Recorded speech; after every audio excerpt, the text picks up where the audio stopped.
एक पुल गलत बन जाए तो कोई बड़ी दुर्घटना नहीं होती, जनहानि होती है, कुछ लोग मरते हैं, दुख की बात है। एक डॉक्टर बेईमानी से डॉक्टर बन जाए तो पूरे जीवन में 100-200 लोगों को जल्दी यमराज के पास पहुंचने या इंद्र के पास पहुंचने की व्यवस्था करता है। लेकिन एक अध्यापक गलत हो जाए, एक अध्यापक अपना काम ठीक से ना करे, एक अध्यापक केवल यह सोचे कि मैं वेतन के लिए काम कर रहा हूं, तो मानिए कि वैसी पीढ़ियां तैयार कर देता है तो देश आगे जा सकता है या पीछे जा सकता है। संस्कृत में सीढ़ी को अवतरणिका कहते हैं।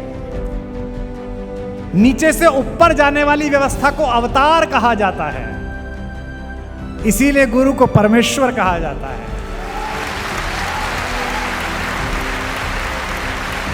देश में कोचिंग सेंटर हो, यह मेरे लिए खुशखबरी नहीं है।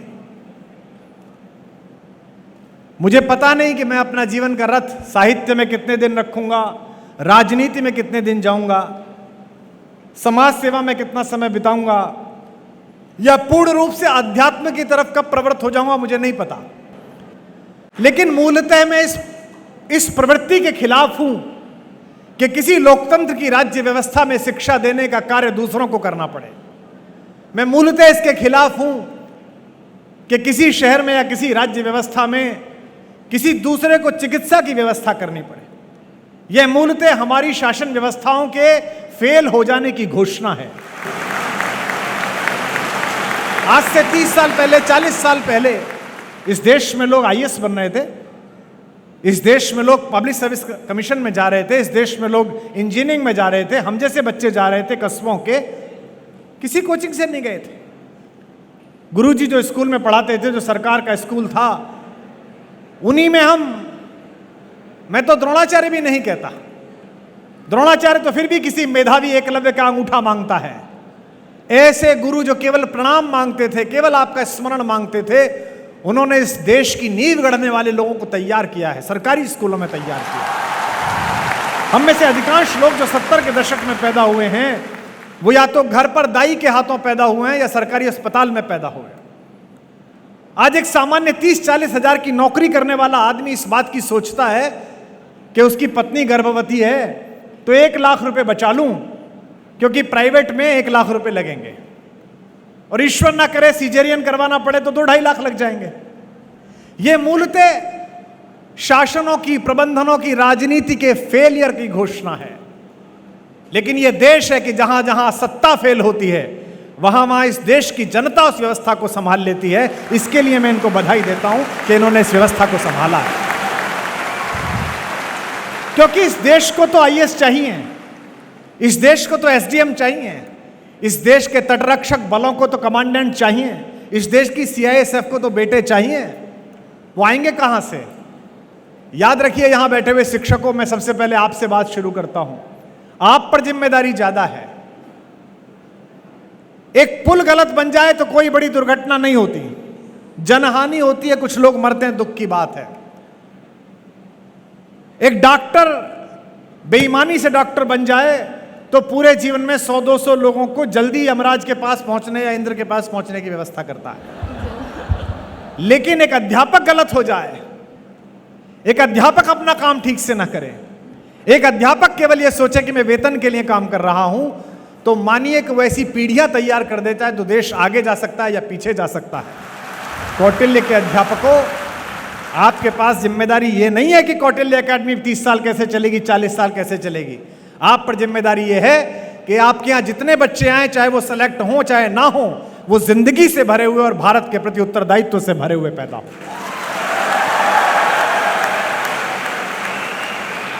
ये जो इर्रेस्पॉन्सिबिलिटी हमारे बीच आ गई है, ये जो गैर जिम्मेदारी हमारे बीच आ गई है।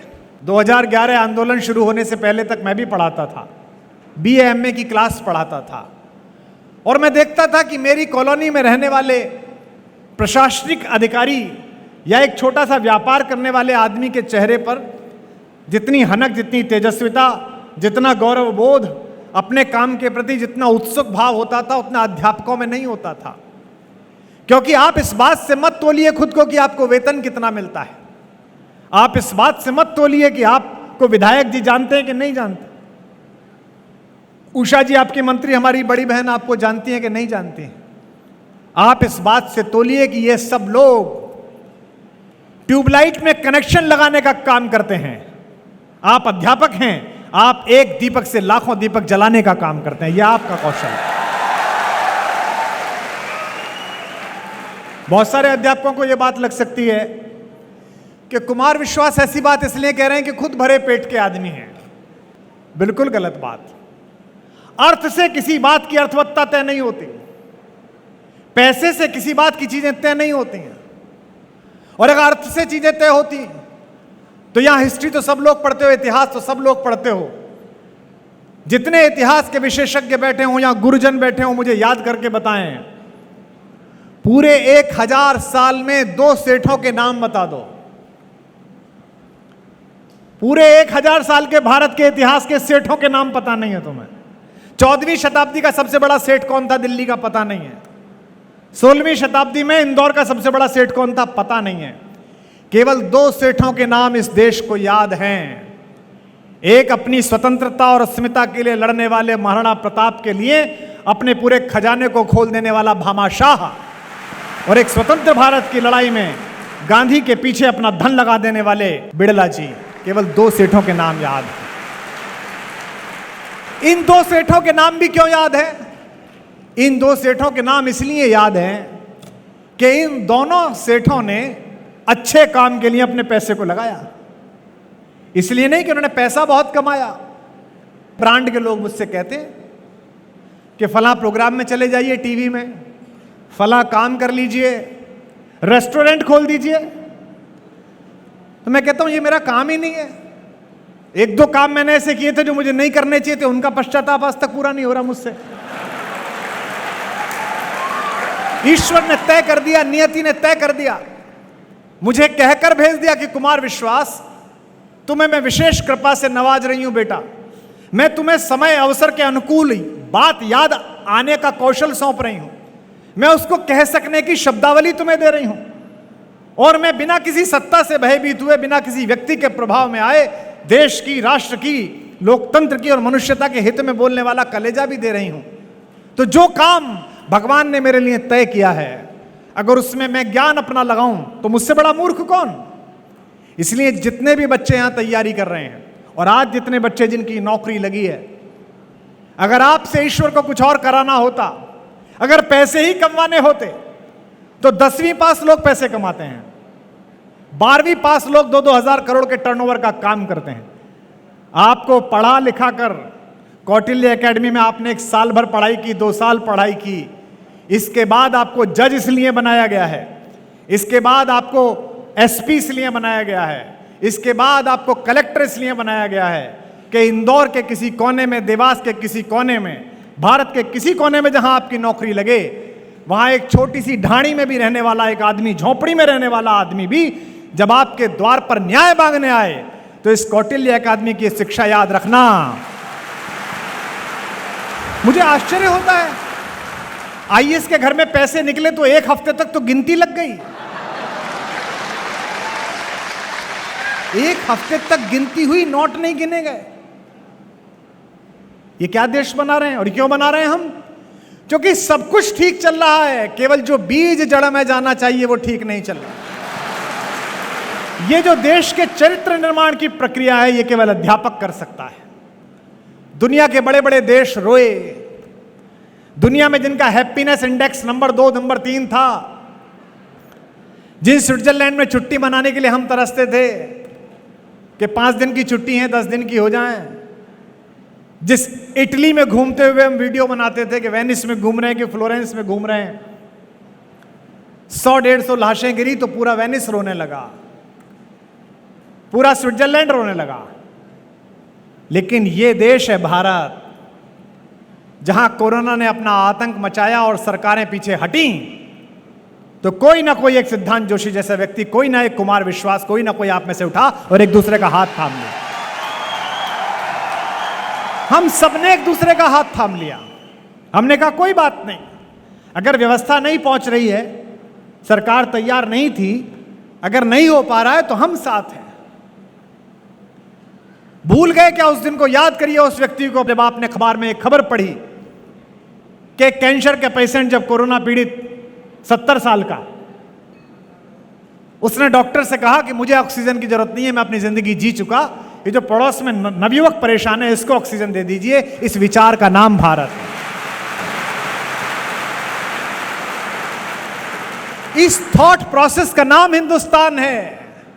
अमेरिका में 12वीं पास करके अगर कोई बच्चा ये कहे कि मैं अभी पढ़ना नहीं चाहता, अभी मैं कुछ क्ले से कुछ बनाना चाहता हूं, कोई बच्चा कहे कि मैं कविताएं करना चाहता हूं, कोई बच्चा कहे नहीं नहीं मैं तो ट्रैकिंग करना चाहता हूं, कोई बच्चा कहे मैं राफ्टिंग करना चाहता हूं, तो अमेरिकन गवर्नमेंट $2000 का स्टाइपेंड देती है 3 वर्ष तक, 1.5 लाख रुपए महीना। सरकार बच्चे से कहती है ठीक है बेटा तू वक्त बिताइया, 1.5 लाख रुपए महीने ले ले, प्रयोग कर। यहां तो ग्रेजुएशन ना करने के बाद अगर नौकरी ना मिले, 1-2 साल लेट हो जाओ तो सरकार तो छोड़ो, घरवाले रोटियां गिनने लगते हैं कि 5 खाता है कि 6 खाता है। पड़ोसी पूछने लगते हैं कि काम कर रहा है नहीं कर रहा है। इस देश की सामूहिक ताकत किसी सरकार के पास नहीं है इंदौर वालों। इस देश की सामूहिक ताकत आपकी एकात्म ताकत है। ये सारे बच्चे जो यहां से NEET करके जाएंगे डॉक्टर बनेंगे, ये सारे बच्चे जो IIT करके जाएंगे, ये सारे बच्चे जो अन्य संस्थाओं में जाएंगे, इनकी सामूहिक ताकत इकट्ठी जब एक साथ हो जाती है तब वो लाल किले से बोलती है प्रधानमंत्री बनकर, चाहे कोई प्रधानमंत्री हो। और वही ताकत है कि बरसते गोलों के बीच में, 2 देशों की सेनाओं के बीच में जब भारत का बेटा बेटी निकलता है और दोनों सेनाओं को एक बार तिरंगा दिखा देता है तो न केवल मार्ग दे दिया जाता है बल्कि सल्यूट किया जाता है कि भारत के बच्चे जा रहे हैं। यह भारत की सामूहिक ताकत है और यही किसी देश को बड़ा बनाती है। ग्वालियर में जिस अंग्रेज सार्जेंट ने रानी लक्ष्मीबाई को परास्त किया भारत के पहले स्वाधीनता संग्राम में, 18 जून को रानी वीरगति को प्राप्त हुई। सेनानियों की तरह लड़ी। लोग कहते हैं ना खूब लड़ी मर्दानी। मैं बड़े आदर के साथ हमारी दिवंगत मां उस महान कवित्री सुभद्रा कुमारी चौहान से असहमत होता हूं। मर्दानी क्या लड़ी? जब उस पूरे अंचल के मर्दों ने अपनी पगड़ी अंग्रेजों के नीचे रख दी तब वो एक जनानी लड़ी, तब एक महिला लड़ी।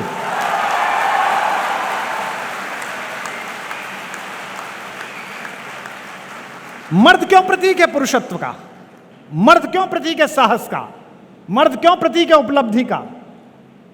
मेरे पिता ने हम 5 भाई बहनों को पढ़ाकर इस योग्य बनाया कि कोई कुमार विश्वास बना, कोई वाइस चांसलर बना, कोई कुछ और बना, लेकिन मेरे पिता हमें पढ़ा सकें, हमको समय पर भोजन मिल सके, मुझको इस बात की चिंता ना हो कि स्कूल की सुबह की ड्रेस कहाँ है। इस बात के लिए मेरी माँ ने अपनी हड्डियां गलाईं, अपनी आंखों की रोशनी गलाईं। उसका योगदान मेरे पिता से बड़ा है, मेरे पूरे परिवार से बड़ा है। रानी जिस सार्जेंट ने परास्त की, 3 महीने बाद सितंबर में उसी सार्जेंट ने सुदूर दक्षिण में जाकर चित्तूर की रानी चेन्नम्मा को परास्त किया। ऐसी भीषण गर्मी में नॉटिंघम इंग्लैंड के रहने वाले उस लड़के ने 24 साल की उम्र में यूनियन जैक के लिए लड़ाई करी। मुझे दुख है कि हम वो युद्ध हारे, अपने घर के लोगों की वजह से हारे। लेकिन मैं कई बार सोचता हूं, जब भी मैं इंग्लैंड जाता हूं मैं यही सोचता हूं कि क्या मिट्टी में इसमें बात रही होगी, इसके बच्चों ने कितनी मेहनत की होगी। माना चोर थे, माना डकैत थे, लेकिन कोई तो जुनून था अपने झंडे के लिए, अपने यूनियन जैक के लिए, कि 2/3 दुनिया पर उनका झंडा फहराता था। 21वीं शताब्दी में जीने वाले इंदौर के बच्चों, अगर ये देश 25 साल मुट्ठी बंद करके ये बात कह दे कि हम हिंदू मुसलमान भूल जाएंगे, पूरी दुनिया पर तुम्हारे ज्ञान का झंडा होगा, इसे कोई रोक नहीं सकता।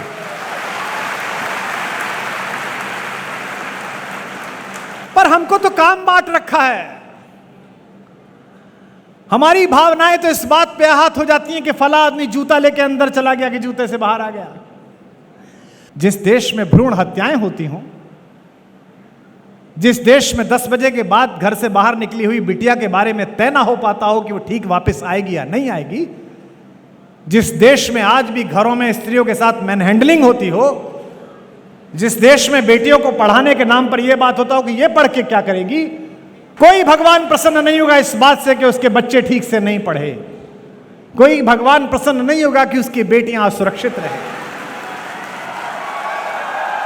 तो कौटिल्य एकेडमी में पढ़ने वाला, जैसा ताई ने कहा, 1000 अफसर हों, 200 पीसीएस अधिकारी हों,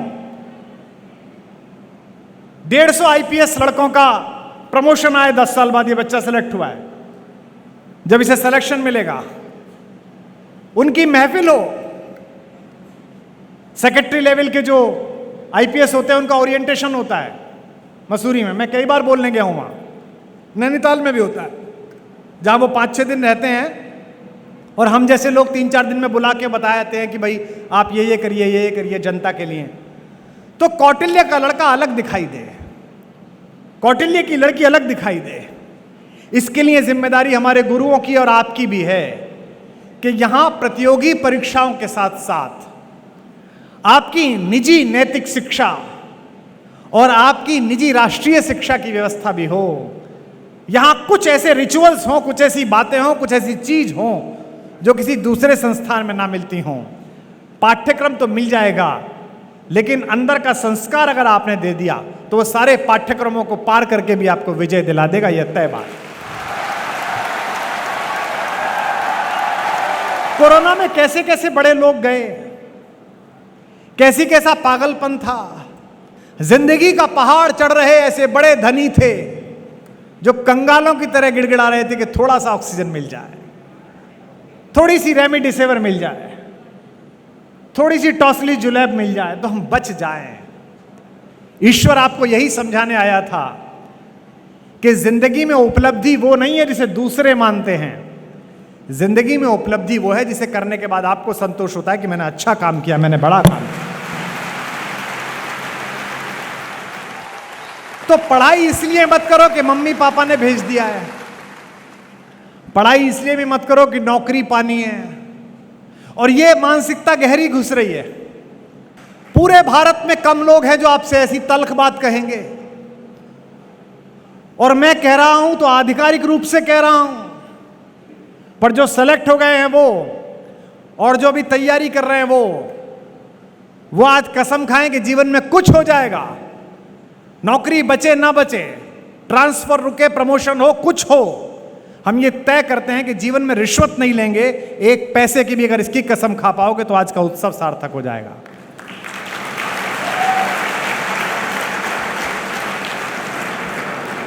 अब तक के भाषण की सबसे कम तालियां बजी हैं।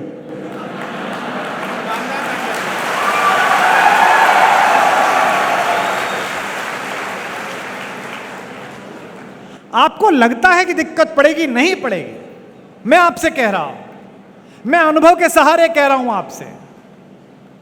आपको लगता है कि गलती है, नहीं है ये गलती। कितने दिन जिंदा रह लोगे? 80 साल, 90 साल, 100 साल? इसके बाद क्या बचेगा? इसके बाद आपका संस्मरण बचेगा। अगर इंदौर की कचहरी में, अगर रतलाम की कोर्ट में 15 जज हों और बाहर खड़ा हुआ एक आदिवासी अपने जमीन के किसी दबंग के द्वारा कब्जाए जाने का मुकदमा यह सोच के प्रसन्न हो जाए कि अब मैं जीत जाऊंगा, जिस जज साहब के यहां मुकदमा लगाए वो कौटिल्य में पड़े हुए हैं, पंडित जोशी, उस दिन तुम्हारी साधना सफल होगी, उस दिन काम। आप सबसे इतना अनुरोध है कि आज रात जाकर थोड़ा सा सोचना। मैं जानता हूं कि आपके हिस्से सोचने के लिए ज्यादा गंभीर विषय इस समय हैं। आपकी नौकरियां हैं, आपकी तैयारियां हैं, आपके अफेयर्स हैं। हाँ, वो बहुत महत्वपूर्ण काम है, सारी प्राथमिकताएं हैं। लेकिन सारी प्राथमिकताओं के बाद भी ये सोचना कि मैं जिस काम के लिए तैयारी कर रहा हूं या जो पद मुझे मिल गया है, मैं इसके लिए क्या कर रहा हूं और मुझे अंततः कैसा होना है। दोस्तों, इतिहास उठाकर देख लो, हिस्ट्री की कोई भी किताब पढ़ लो, ताकत पूजनीय नहीं होती, प्रभाव पूजनीय होता है।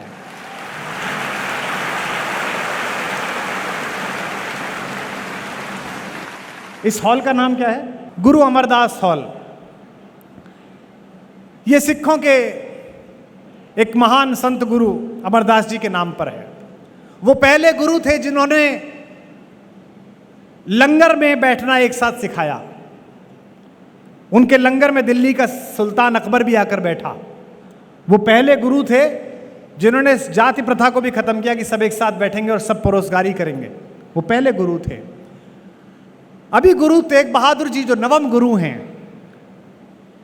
उनका शहीदी दिवस लाल किले में मनाया गया। बड़ी लाइटिंग हुई, बहुत भव्य विशाल कार्यक्रम हुआ। मैं उस दिन बड़ा प्रसन्न था, तो मैंने ट्वीट कर दिया कि आंखों को बड़ा अच्छा लगा। तो एक विपक्षी पार्टी के हमारे दोस्त ने फोन करा कि भाई आपको क्या अच्छा लगा। बात यह कि मुझ जैसा व्यक्ति तो इसी बात पर बलिहारी है कि जिस औरंगजेब को यह अहंकार था कि वो किसी साधु का सर उतरवा सकता है, आज उसी के द्वारा राज्य किए गए लाल किले में उस साधु का यश गूंज रहा है, उसकी तालियां गूंज रही हैं। समय ऐसे न्याय करता है, समय इस प्रकार से आपसे बदला लेता है।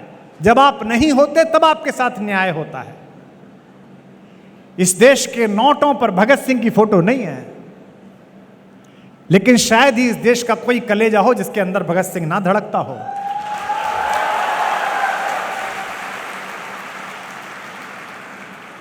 इस देश के नौजवानों पर विंग कमांडर अभिनंदन जैसी मूछें नहीं है, लेकिन पड़ोसी देश की कैद में रहकर भी स्वाभिमान से निकलता हुआ जब वो शेर का बच्चा बाहर आया, तो जिनकी मूछें नहीं थी उन्होंने भी मूछों पर ताव दिया कि क्या बेटा आया है निकल। इसका तात्पर्य क्या है? इसका तात्पर्य यह है कि अगर आप अपने काम से, अपने संस्थान का, अपने परिवार का, अपने समाज का, अपने नगर, अपने देश का मनोबल बढ़ाते हैं, तो वो देश आपके प्रति कृतज्ञ रहता है। सचिन तेंदुलकर जब छक्का मारते थे, विराट कोहली जब छक्का मारते हैं, रोहित शर्मा जब अच्छा खेलते हैं, 1 लाख की भीड़ में जब हम जैसा सामान्य एक अध्यापक का बेटा किसी मुख्यमंत्री, किसी प्रधानमंत्री या किसी गृह मंत्री की आंख में आंख डाल के सच बोल देता है, तो आप ताली इसलिए नहीं बजाते कि आपने बोला, आप इसलिए बजाते हैं कि जो काम आप करना चाहते थे वो उसने किया, भारत का नाम ऊंचा किया, समाज का नाम ऊंचा किया।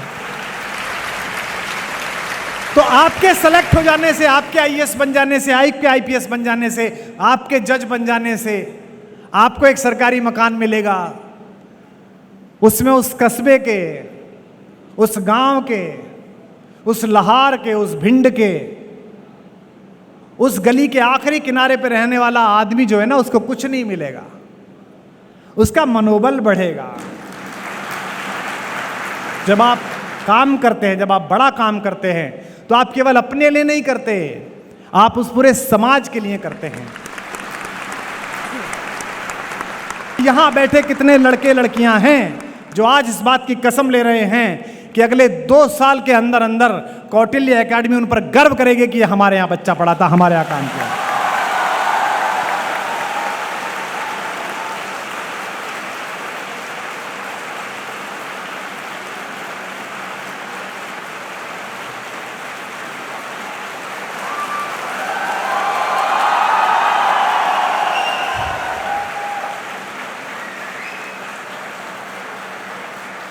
क्योंकि मुझे आश्चर्य होता है और मुझे दुख होता है कि प्राइमरी स्कूल में एक मनोवैज्ञानिक की नियुक्ति है, 3री क्लास का बच्चा डिप्रेस है।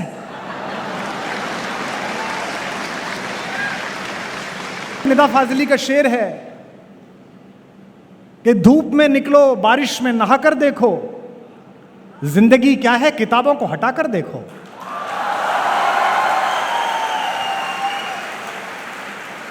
भारत में डिप्रेशन, भारत में एंजाइटी, इस देश में, इंदौर के बच्चों, मध्य प्रदेश के बच्चों, मुझे बताओ कि साम्राज्य छिन जाने के बाद भी मिट्टी के बर्तनों में खाना खाकर, जमीन पर सोकर, अपने घोड़े की पीठ पर बैठकर मूंछ पर ताव देने वाले महाराणा प्रताप के वंशज डिप्रेस हो सकते हैं?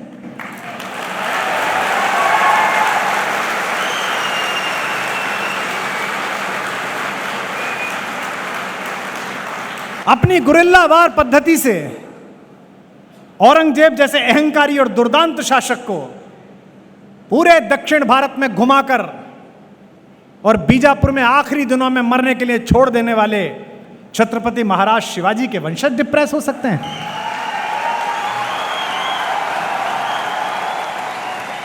अपने 6 माह के बेटे को पीठ पर बांधकर, दोनों हाथों में तलवारें लेकर और दांतों से लगाम दबाकर यह घोषणा करने वाली 26 साल की वो सिंघनी जिसने यह कहा कि जब तक मेरी शिराओं में रक्त की एक बूंद है, अंग्रेजों की औकात नहीं कि मेरी झांसी पर कब्जा कर सकें, उसकी बेटियां डिप्रेस हो सकती हैं।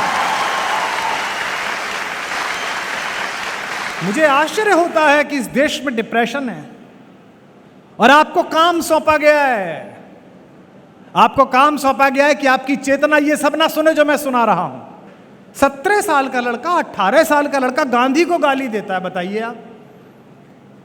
चौराहे पर खड़े होकर पुलिस का कांस्टेबल रात को ट्रक वाले से 20 रुपए का नोट लेता है, उससे सवाल जवाब करने की औकात नहीं है और गांधी पर बात करते हैं।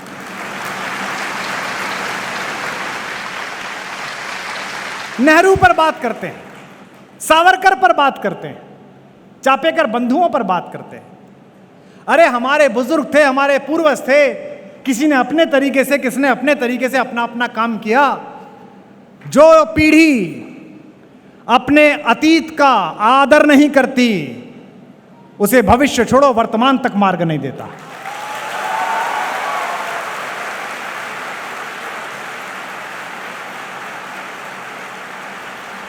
गांधी ने ऐसा कर दिया था, नेहरू ने ऐसा कर दिया था। तुमने क्या किया इस देश के लिए? तुम्हें समय मिला है, जो समय काठियावाड़ के मंत्री और उसके बैरिस्टर बेटे गांधी को मिला था वो तुम्हें मिला है। काश कि कुछ ऐसा कर दो कि आने वाले समय में 50 साल बाद गांधी का चैप्टर छोटा पड़ जाए, तुम्हारा चैप्टर बड़ा हो जाए।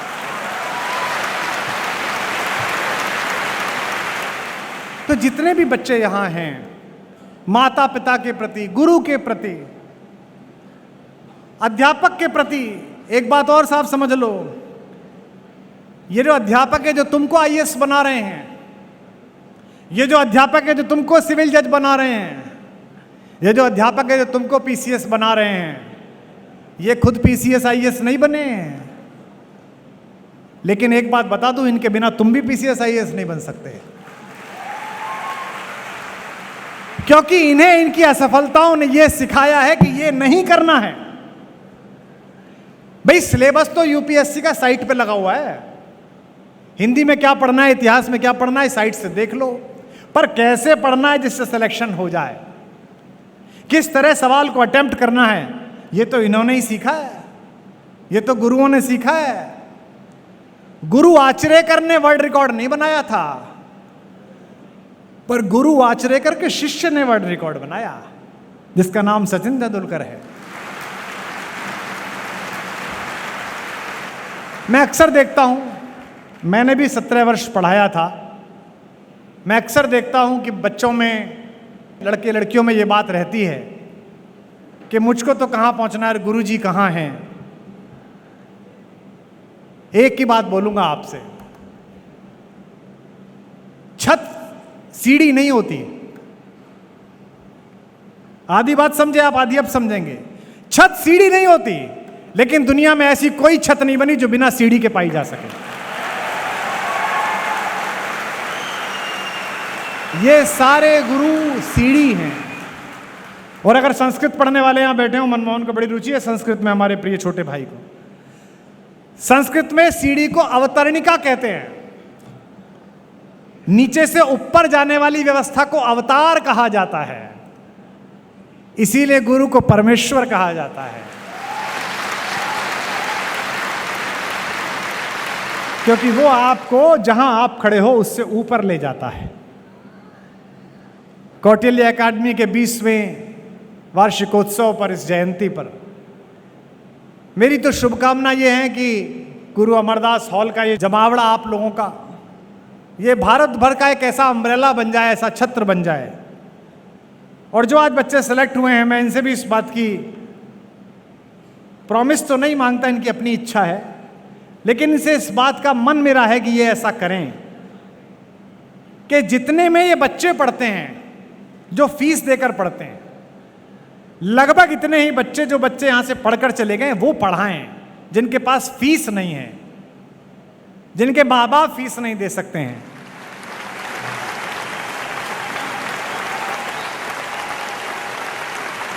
दूसरों को मारकर खाइए, ये विकृति है। वो अपना खाए, आप अपना खाओ, ये प्रकृति है, लेकिन दूसरा खा सके आप इसकी चिंता करके खाओ, ये संस्कृति है।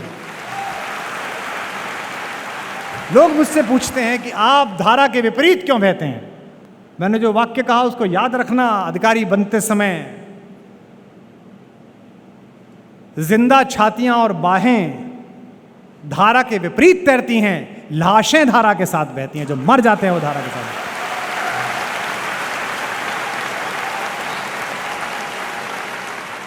इसीलिए हमारे यहां कविता कहती है कि लीक लीक तीनों चलें, कायर कूत कपूत, और बिना लीक तीनों चलें, शायर सिंह सपूत।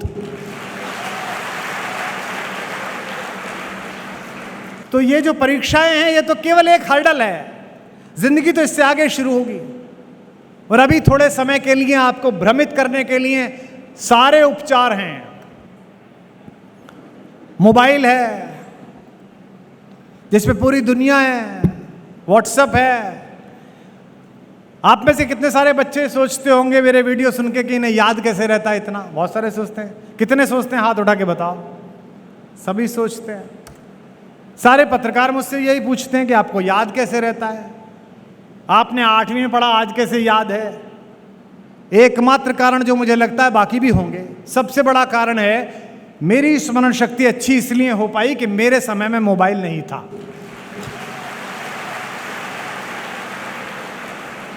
कोई डाइवर्जन ही नहीं था। ताई दीपक जला रही थी, मैंने ताई से कहा कि आप जलाइए। अरे बोले तुम आओ। वो दीपक जलने में थोड़ी देर लगा रहा था, तो ताई ने उसकी बात ही हल्की निचोड़ दी और फिर दीपक जला।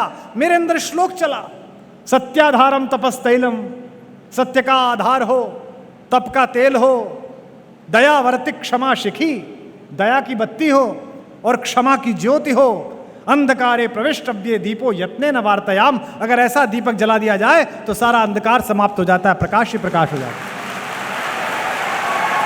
यह जो सोचने के पीछे कविता चलती है, सोचने के पीछे श्लोक चलता है, सोचने के पीछे कोई बात चलती है, ये इसीलिए चलती है कि जीवन में जो काम करता हूं एकाग्र होकर करता हूं।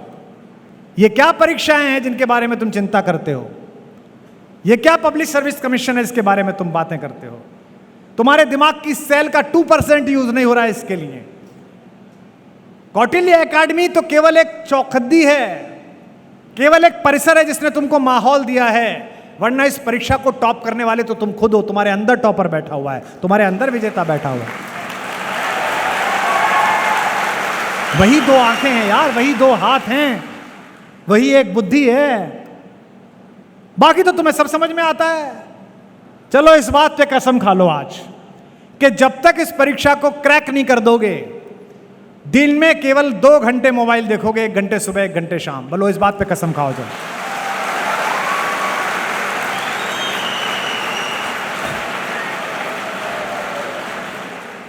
देखो ताली बजाई है तुमने, इससे ध्वनि निकली है और ध्वनि स्थायी है, ईश्वर है। E = mc²। भगवान के सामने तुमने साक्षी दी है। जब तक सिलेक्शन नहीं हो जाएगा, जो स्क्रीन टाइम है जो आता है, आज से तय करो 2 घंटे तो अधिकतम कह रहा हूं। अगर किसी का 20 मिनट हो जाए तो उससे बढ़िया कुछ नहीं, लेकिन चलो 2 घंटे मान लिया। 8 घंटे पढ़ना, 2 घंटे मोबाइल या टीवी जो कुछ भी हो, 4 घंटे और कोई काम जो तुम कर सकते हो, और फिर 8 घंटे सोना। ये अगर टाइम टेबल बना लो अगले कुछ समय के लिए, तो परीक्षा में कुछ नहीं रखा है। तो मैं अगली बार आशा करता हूं कि मुझे जोशी जी नहीं बताएंगे, कौटिल्य एकेडमी नहीं बताएगी। मुझे मेरे फेसबुक पेज के मैसेंजर पर इस हॉल में बैठा हुआ एक एक लड़का और एक एक लड़की बताएगी कि सर आपने शाम को 6 बजे एक बात कही थी और उसने मेरे जीवन में उजाला ला दिया। आज मैं सेलेक्ट हो गया हूं, इसलिए आपको मैसेज कर रहा हूं। ये मुझसे वादा करें।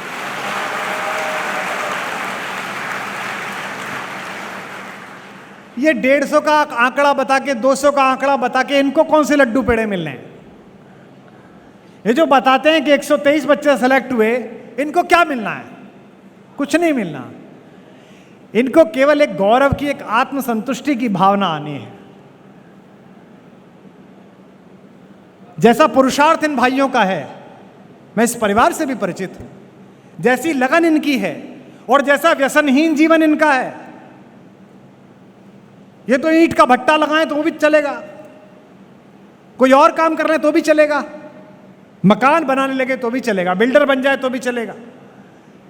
लेकिन ये बिल्डर नहीं है, ये मकान नहीं बना रहे हैं, ये घरों को चलाने वाले चिराग पैदा कर रहे हैं, आप लोगों को तैयार कर रहे हैं। चलो एक बात और करिए। आज मैंने आपसे 3 कसम खवाई, 2 कसम, तीसरी और आखिरी कसम। एक कसम और खाइए, मम्मी से नहीं, पापा से नहीं, जोशी सर से नहीं, डॉक्टर मनमोहन सर से नहीं, मिश्रा जी से नहीं, किसी से नहीं। आज रात को जाकर सोने से पहले खुद से कसम खाओगे, अपने अंदर झांक कर उस आदमी का नाम लेना जो तुम हो, कि अंदर बैठे हुए आदित्य, अंदर बैठी हुई गरिमा, अंदर बैठी हुई प्राची, जो भी नाम हो तुम्हारा, मैं तुझे कसम खा के भरोसा दिलाती हूं कि जिस प्रतियोगी परीक्षा के लिए माँ बाप ने मुझे यहां पर भेजा है, उसको मैं किसी भी हालत में पार करके दिखाऊंगी, ये दिखाऊंगा, ये कसम खाऊंगा। और अगर ये कसम खा ली तो करके दिखाओगे। अरे इंदौर में बैठे हो, यहां रह के भी राहत इंदौरी याद ना किया तो क्या हुआ?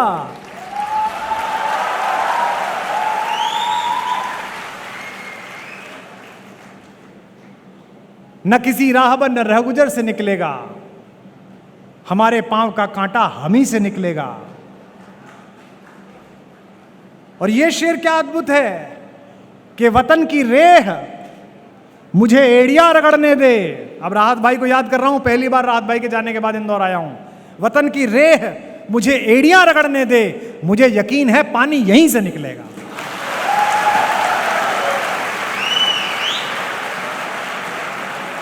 शरशैया पर पिता में भीष्म पड़े हुए हैं और उनके तंद्रा में, निद्रा में उनकी आवाज निकली कि जल। युधिष्ठिर ने सोने का पात्र मंगाया, लेकर भागा। दुशासन दूसरा चांदी का पात्र लेकर आया। द्रोणाचार्य खड़े हो गए लकड़ी का पात्र लेकर, गुरुदेव पानी पी लीजिए। उन्होंने कहा नहीं, अर्जुन को बुलाओ। अर्जुन को बुलाया गया, अर्जुन पानी पीना चाहता हूं। अर्जुन ने कहा जी बाबा, अभी पानी पिलाता हूं पिता में। तीर निकाला, धरती में मारा और इतना तेज तीर मारा कि जो वाटर लेवल था वहां से पानी फूटकर उनके चेहरे तक आया, उनके होठ तक आया। जिस समय आपका संकल्प और आपकी भुजाएं ये साहस पैदा कर देंगी कि जमीन में भी तीर मारूंगा तो यहां से भी विकास की, प्रगति की, सभ्यता की धारा निकलेगी। उस दिन कौटिल्य एकेडमी के सच्चे विद्यार्थी कहलाओगे, सच्चे बच्चे कहलाओगे। जीवन में परीक्षाएं बहुत आएंगी। मैं आपको शुभकामना देता हूं कि जीवन में जब ऐसी परीक्षा आए जो पाठ्यक्रम में ना हो कभी, जो पढ़ी ना हो कभी, गुरुओं ने जिसकी चर्चा ना करी हो, जिस समस्या के विषय में कभी सोचा ना हो, तब आज के इस उद्बोधन के बाद का आत्मज्ञान उस अंधेरे में थोड़ा प्रकाश आपके अंदर पैदा करेगा, तो मेरा आना सार्थक हो पाएगा। आप सबने मनोयोग पूर्वक सुना, इसके लिए मैं आपका आभार व्यक्त करता हूं। बहुत बहुत धन्यवाद। बहुत बहुत